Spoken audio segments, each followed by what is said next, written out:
Free audio post-production by alphonic.com. Bienvenue à tous. Prêts pour une nouvelle plongée, Eslan? On explore ensemble, cette fois-ci, les 100 meilleures citations et réflexions pour contrôler et réussir sa vie. Ah oui, un sacré pro comme Will. Compilé par Didier Pénissard, coach, et Stéphane Bodvan, expert en vente. Ça promet d'être riche en enseignements. On va décortiquer ces pépites de motivation pour en tirer le meilleur et repartir avec une vision du succès. Plus clair que jamais. Exactement. Comme une carte au trésor. J'aime bien cette image-là. Ce recueil regorge de conseils pour mieux naviguer sur le chemin du succès. Des conseils qu'on va décrypter, analyser en profondeur et surtout, voir comment les appliquer concrètement. Au quotidien, c'est qu'est. Et en parlant de chemin, on commence avec Earl Nightingale, Ah oui, un grand nom. qui nous dit « Les personnes avec des objectifs réussiront mieux que les autres, parce qu'elles savent où elles vont. C'est clair, c'est comme avoir une boussole. Un objectif clair, une direction précise, un cap à suivre. Sans ça, on tourne en rond, on disperse ses efforts. Et on perd un temps précieux. » D'ailleurs, une étude de Harvard a montré que seulement 3% des gens atteignent leurs objectifs. 3% c'est peur. Et ces 3% avaient tous pris le temps d'écrire leurs objectifs noir sur blanc. C'est fou, non? Mettre les objectifs par écrit, c'est leur donner vie. Les rendre concrets. On passe du rêve à l'action. Et cet engagement nous pousse à nous responsabiliser. Didier Pénissard va encore plus loin en nous invitant à sortir des sentiers battus, à nous projeter dans l'avenir. Oui, il nous pose la question, qu'est-ce que je serai dans 3 ans, 5 ans, 10 ans? Ça peut faire peur. Ouais. Mais c'est essentiel pour briser la routine. Et s'ouvrir à de nouvelles possibilités. Une véritable réflexion sur nos aspirations profondes. Se projeter ainsi, c'est déjà commencer à construire son futur, à tracer son propre chemin. Exactement. Et pour ceux qui ont du mal à visualiser aussi loin, Pénissard rappelle que le simple fait d'écrire ses objectifs. Augmente nos chances de réussite. Chaque objectif atteint, même petit, nourrit notre confiance. Et il nous encourage à viser plus haut. On se crée une dynamique positive. Un cercle vertueux. Et ça nous amène à la prochaine citation qui nous interpelle. Si vous avez accompli tout ce que vous avez prévu pour vous-même, alors vous n'avez pas prévu assez. C'est Edward Everett Hale qui nous lance ce défi. On a souvent tendance à se limiter, À jouer la sécurité. Elle nous pousse à l'oser. à viser plus haut. À ne pas avoir peur de sortir de notre zone de confort. Qu'en pensez-vous? Je suis d'accord, il nous incite à repousser nos limites, à ne pas se contenter du minimum. Le succès, c'est aussi se surprendre soi-même. Découvrir de nouvelles capacités. Et réaliser des choses qu'on pensait impossibles. Didier Pénissard relie cette idée à l'importance de laisser sa marque. Et parle de laisser son sillon sur notre passage ici-bas. C'est beau, non? Le succès prend une toute autre dimension quand on le met au service d'une cause plus grande que soi, On se connecte à quelque chose de plus profond. de plus durable. Et si on parlait de Maya Angelou, J'adore Maya Angelou. elle nous dit « Si vous n'aimez pas quelque chose, changez-le. Si vous ne pouvez pas le changer, changez votre attitude. Ne vous plaignez pas. Puissant, non. Elle nous met face à nos responsabilités, on a toujours le choix. Soit on change ce qui nous déplaît. Soit on change notre regard sur la situation. L'important, c'est de ne pas rester passif. De ne pas se laisser ronger par la frustration. » Pénissard insiste sur l'importance de la persévérance. Pour changer ce qui peut l'être. Il utilise l'image de la vie, qui est parfois sourde et sourde, et à qui il faut répéter souvent ce qu'on veut. On ne lâche rien. La ténacité, c'est ce qui permet de surmonter les obstacles. Les refus, les portes qui se ferment. C'est la clé pour transformer ses rêves en réalité. Zig Ziglar nous rappelle une vérité fondamentale, surtout en matière de vente. Ah oui, Zig Ziglar, une référence. Les gens n'achètent pas pour des raisons logiques. Ils achètent pour des raisons émotionnelles. Absolument. L'émotion est un moteur puissant. Parfois même plus que la logique faire. Comprendre ce principe est essentiel pour communiquer efficacement. Persuader et en grossesse. Et créer une connexion authentique avec son interlocuteur. Tout à fait. Pénissard donne l'exemple d'une personne qui souhaite faire garder son enfant. Un exemple concret. En s'adressant aux émotions de son interlocutrice, en touchant son cœur. Elle a plus de chances d'obtenir un oui sincère, Et enthousiaste. C'est une technique subtile mais efficace. qui s'applique dans de nombreux domaines. Dans la vente, la négociation, ou même dans nos relations personnelles. Tiens, en parlant de décision, Brian Tracy affirme « La prise de décision est une caractéristique de haute performance des hommes et des femmes. Oui, j'aime beaucoup cette citation. Presque toute décision vaut mieux que l'absence de décision du tout. C'est radical, non? Oui, c'est une invitation à l'action. À sortir de l'indécision qui nous paralyse aux faces. Décider, c'est reprendre le contrôle de sa vie. Même si cela implique de prendre des risques. Penissar nous encourage à commencer par prendre des petites décisions Pour s'entraîner. pour développer notre confiance en nous. Chaque décision, même minime, nous rapproche de la personne que nous voulons devenir. Elle nous permet de façonner notre destin. Ah. Michel-Ange, lui, nous rappelle que le talent ne suffit pas. Ah oui, Michel-Ange, un maître heureux. Il dit « Si les gens savaient à quel point j'ai travaillé pour obtenir la maîtrise de mon art, cela ne leur semblerait pas si merveilleux. Un message qui donne à réfléchir à. » Il met en lumière l'importance du travail, de la discipline, de la persévérance. Le talent, c'est une graine. Il faut la cultiver. L'arroser, la faire grandir pour qu'elle porte ses fruits. Penissar insiste sur le fait qu'il faut se détacher de l'idée de la réussite instantanée. La réussite, ça se construit là. L'échec fait partie du processus d'apprentissage. C'est un passage obligé vers l'excellence. C'est en persévérant, en se relevant après chaque chute, qu'on forge sa force de caractère et qu'on atteint l'excellence. Il dit ça. Un peu comme apprendre à faire du vélo. Ah, la fameuse métaphore du vélo. On tombe, on se relève et un jour on roule sans même y penser. William Bradford nous rappelle que toutes les grandes actions honorables sont accompagnées de grandes difficultés. C'est vrai. On ne peut pas s'attendre à ce que le chemin soit toujours facile. Exactement. Le succès, c'est comme une randonnée en montagne. Ah oui, j'aime bien ça. Il y aura des montées difficiles, des passages escarpés, mais la vue au sommet. Et toujours à couper le souffle. Penissar compare d'ailleurs la vie à une route de montagne. Les virages, les pentes abruptes, les passages délicats, tout ça. Tout ça fait partie du voyage. Et c'est ce qui rend le voyage intéressant. Le succès n'a de valeur que s'il a été conquis de haute lutte. Face aux difficultés, il est important de garder une attitude positive. Oui, absolument. Comme le disait André Kaiser, j'ai toujours considéré les problèmes comme des occasions en vêtements de travail. Ah, j'adore cette citation. Elle nous invite à voir les problèmes comme des opportunités. De croissance d'apprentissage et d'innovation. Penissar nous encourage à ne plus percevoir les problèmes comme des ennemis, mais comme des alliés. Qui nous pousse à nous dépasser. Les plus grandes inventions, les plus belles réussites sont souvent nées de la nécessité. De résoudre un problème. Transformer les difficultés en opportunités, c'est devenir un acteur du changement. Oui, c'est ça. Et pour rêver grand, on peut s'inspirer de Harriet Tubman. Chaque grande réalisation a commencé par un rêve. Rappelez-vous toujours que vous avez en vous la force, la passion d'atteindre les étoiles pour changer le monde. Un message puissant. Absolument, le rêve est le moteur de l'action. C'est lui qui nous donne l'énergie et la motivation. Pour réaliser nos aspirations. Penissar nous suggère de réveiller nos anciens rêves, ceux qu'on a peut-être mis de côté. Et de se demander pourquoi c'est possible. Une question qui nous permet de dépasser nos limitations. Et de mobiliser nos ressources intérieures. Le pouvoir de la visualisation est immense. En s'imaginant réussir, en ressentant cette réussite avec tous nos sens, on crée les conditions. Pour que cela se produise. Exactement. On passe maintenant à une légende du basket, Michael Jordan.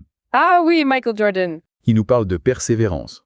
Je n'aime pas l'échec, mais je ne peux pas accepter de ne pas essayer. Un message fort. Surtout venant de quelqu'un qui a connu tant de succès. L'échec est inévitable sur le chemin du succès. Ce qui compte, c'est de ne pas baisser les bras. De continuer à essayer encore et encore. Penissar nous invite d'ailleurs à remplacer le mot échec par expérience. Ah oui, c'est intéressant ça. Une perspective qui permet de voir les difficultés comme des opportunités. D'apprentissage et de croissance. C'est en faisant des erreurs, en tirant les leçons de nos échecs qu'on progresse. Et qu'on devient plus fort. Et il y a ceux qui vont encore plus loin, comme J.C. Penney, Oui. qui nous dit « Je suis reconnaissant à tous mes problèmes. Après les avoir chacun surmontés, je suis devenu plus fort et davantage en mesure de répondre à ceux qui se présenteront encore à l'avenir.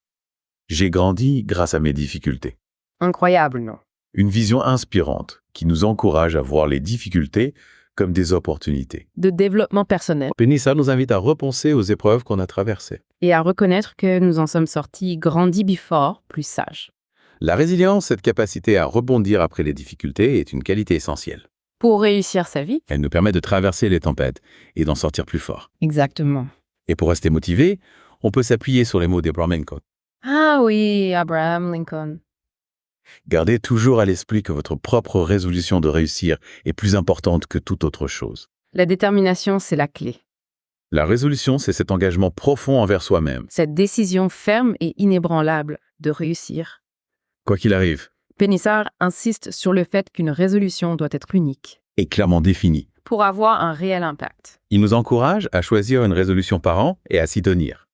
Coûte que coûte.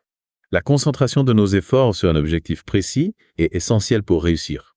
C'est comme un rayon laser, plus il est concentré, plus il est puissant. Brian Tracy, lui, met l'accent sur le pouvoir des habitudes. Les gens qui réussissent sont tout simplement ceux qui ont des habitudes de succès. On est ce que l'on fait jour après jour. Nos habitudes façonnent notre vie. En adoptant des habitudes positives, on crée les conditions. De notre réussite. Pénissard détaille d'ailleurs les 3 étapes pour changer une mauvaise habitude. Oui. Prendre conscience de son impact négatif, se fixer un délai de 3 semaines pour ancrer la nouvelle habitude et tenir bon pendant cette période. La discipline et la persévérance sont essentielles. Pour briser les anciens schémas et créer de nouvelles habitudes qui nous servent. On est capable de bien plus qu'on ne le pense. Plutarque nous rappelle que l'erreur fait partie du processus d'apprentissage.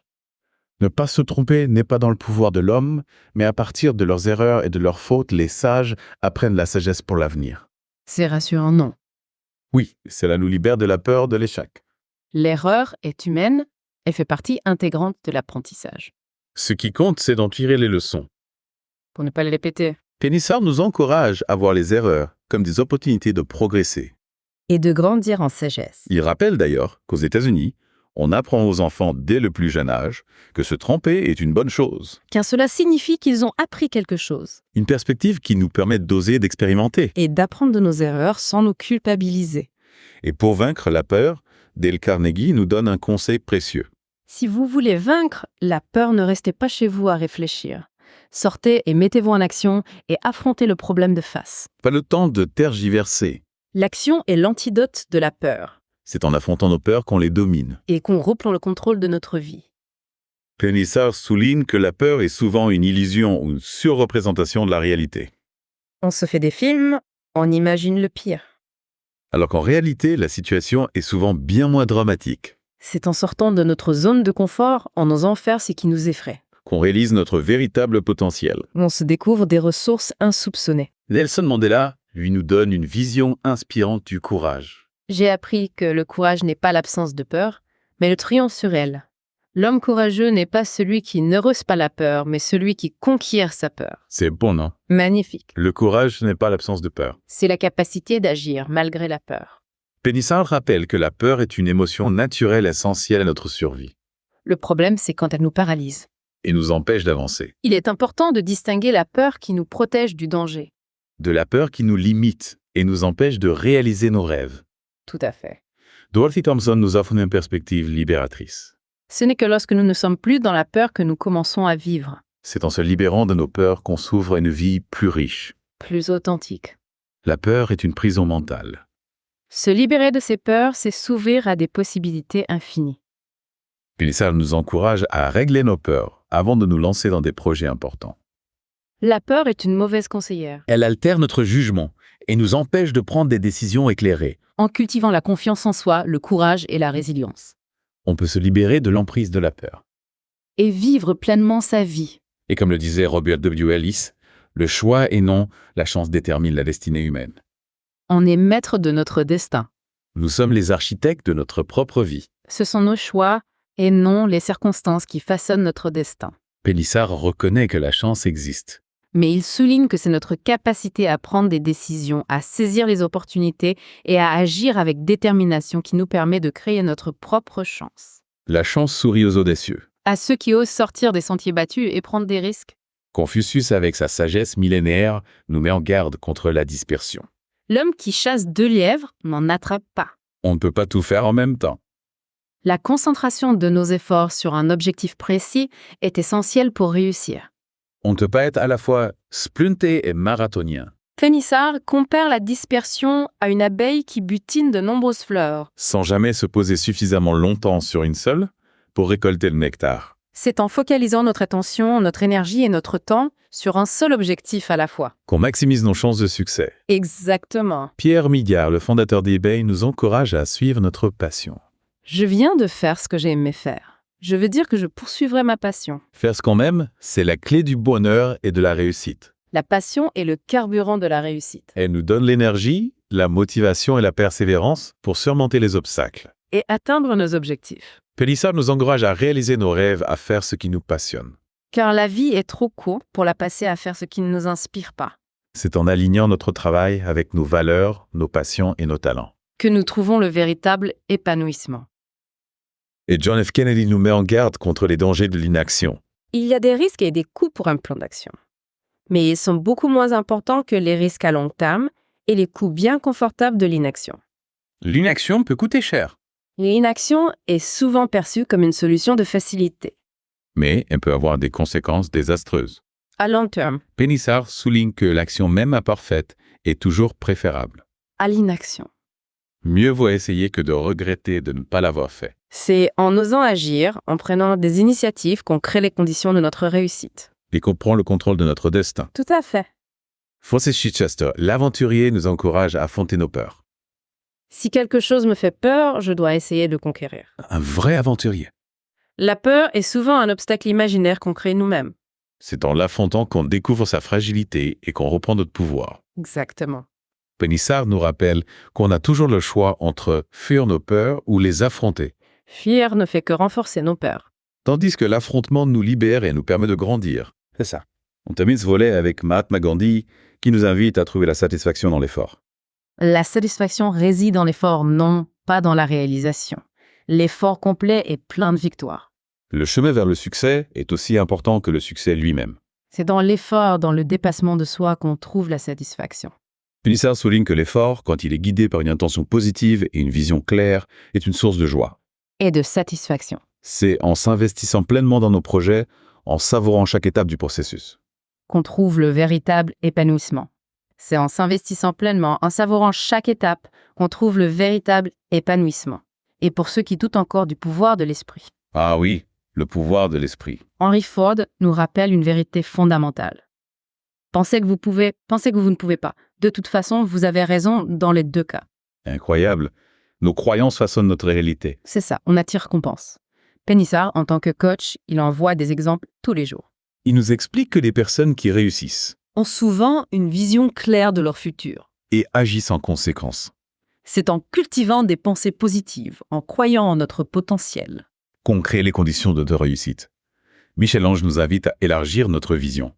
Votre grandeur est mesurée par vos horizons. Plus on ouvre notre esprit, plus on voit grand. Plus on a de possibilités. Notre vision du monde, notre ouverture d'esprit. Notre capacité à embrasser l'inconnu. Ce sont les limites de notre potentiel, si on se limite. On limite nos possibilités. Exactement. Pénissard nous encourage à observer nos pensées, à identifier nos schémas mentaux. Et à élargir notre horizon. Pour créer un futur plus grand, plus riche. Plus épanouissant.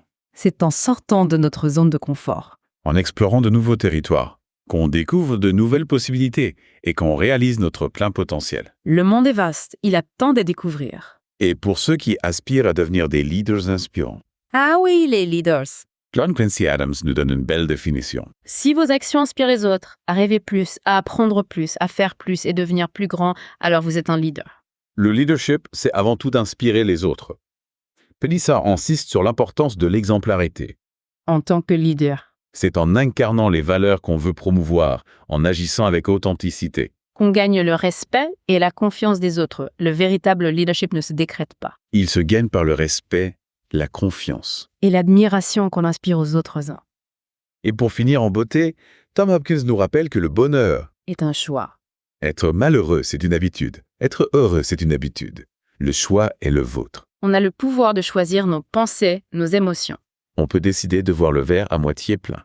plutôt qu'à moitié vide.